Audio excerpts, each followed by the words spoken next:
Hi, everyone. Dr. Carolyn here again. Today, I want to talk to you a little bit about my topic, which is children are like sponges. So, what do I mean by that? Well, this is a phrase that many early child educators have used to describe the fact that children soak up everything in their environment. They're like sponges, therefore, the same. Both positive and negative. So, in the last couple of newsletters, I've talked to you a lot about the impact of early life adversity on the brain and how it can lead to decrease in dopamine in the brain and traits such as impulsivity, which can then cause overeating and binging. So, this is part of that. I want to talk more about some of that and how food is used to deal with emotions.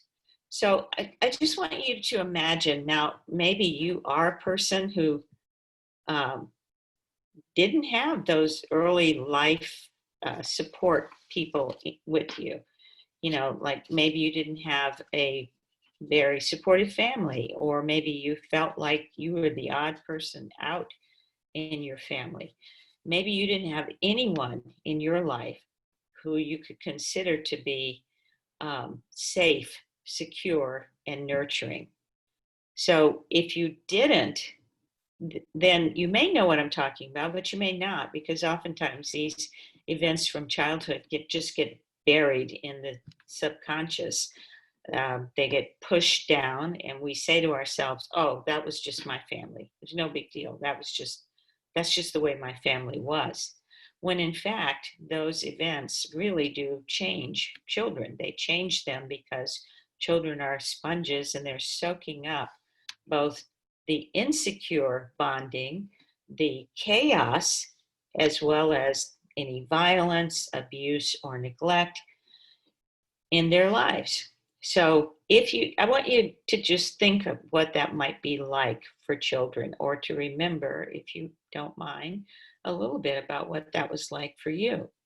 So starting as a baby, did you have someone in your life who was there to pick you up and comfort you when you were hungry, to give you a bottle, as a toddler when you fell down and bumped your knee? Did you have someone who picked you up and held you and told you everything was going to be okay? When you went away to kindergarten, was someone there to let you, to validate your fears and give you the reassurance that you would like it eventually, that things would be okay, and you know, made you feel like you were in good hands? What about when you went off to high school, that really difficult period in most people's lives? Were you called names because of your size? Or was your home life a place where you could go for safety and security and nurturing? So just think about all the life stages we have to navigate in our family systems.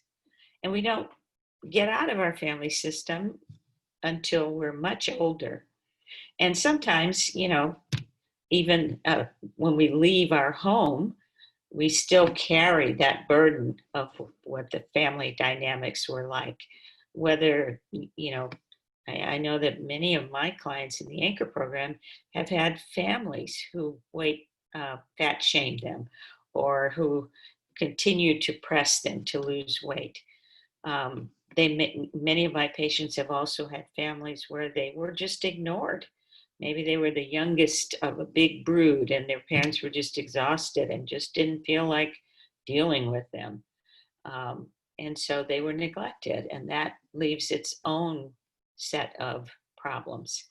So, anyway, I want you to think about all of these life stages where our family system is either there for us to negotiate normal stressors, or to help us deal with extraordinary stressors such as abuse or trauma, and how that may have impacted our use of food, the use of food to deal with those situations. So, these early life adversities change the brain, change the amount of dopamine in the brain, increase the likelihood of impulsivity and compulsivity, and that therefore make you more prone to binge eating, emotional eating, and food addiction. So let me give you a few typical family scenarios. Okay. One, children from permissive and overly indulgent homes. Do whatever you want. Everything is fine. You can have anything you want.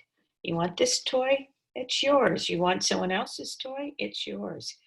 Well, children from these kinds of homes don't learn to respect other people and have poor internal limits and also poor boundaries.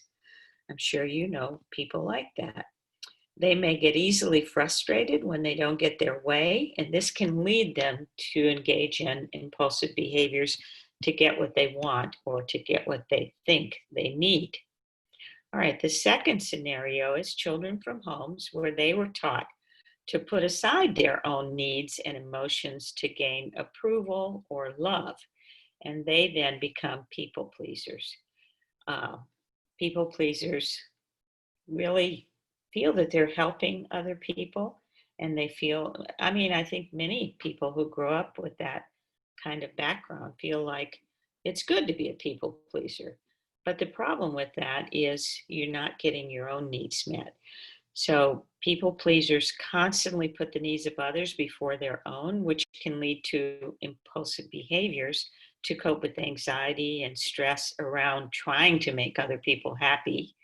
And we know how unpredictable that can be. And also the stress of not getting their own needs met. And then the final family scenario is children who grow up in homes with too many rules, and they always under somebody's thumb. They have very controlling caregivers. They learn to suppress, control, or completely ignore their feelings. And they're very fearful of making any mistakes. And often they just feel like they're waiting for the other shoe to drop, or they're so afraid to express emotions that they can stuff their feelings down with food.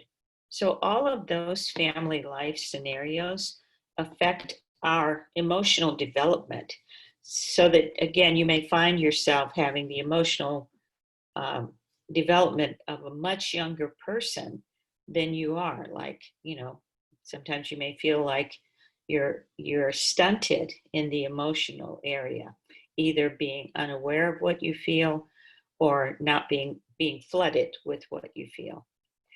Now, not everybody who has experienced early life adversity ends up having food and body image issues. But in my experience in working with clients in the Anchor program, almost everyone with food and body image issues has a history of some early life adversity, abuse, or neglect. Now, many times again, they don't see that because their way of coping was just to say, well, it's just my family. That's just the way it is. But when we really look at it, they can find a lot going on there. So the effects of even severe childhood abuse or neglect can be reduced, however, if you have someone in your life, whether it's a neighbor, an adult neighbor, a grandparent, maybe a parent, maybe a step parent, someone in your life who is a strong, caring, safe, and secure and nurturing person. They can also help you learn resilience, help you learn how to deal with some of these difficult times. So having someone in your life who's safe, supportive, and nurturing is important for building resilience.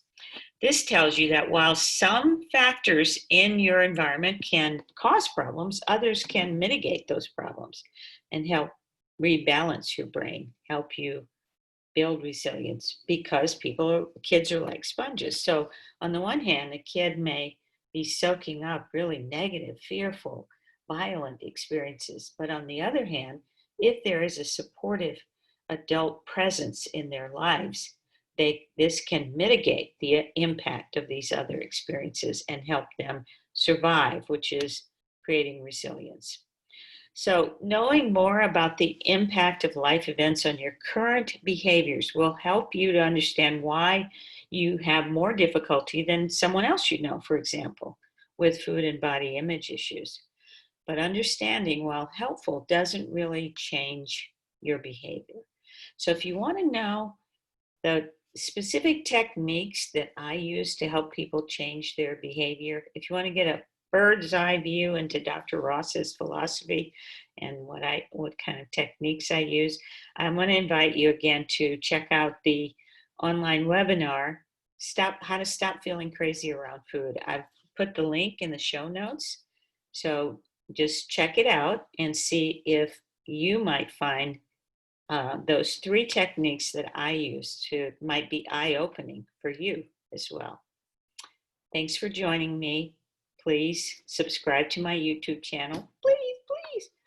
So I only have a very low number of subscribers, so I'm hoping that you will take me up on that, and that way you can see when new videos are being posted. All right, talk to you next time. Thank you.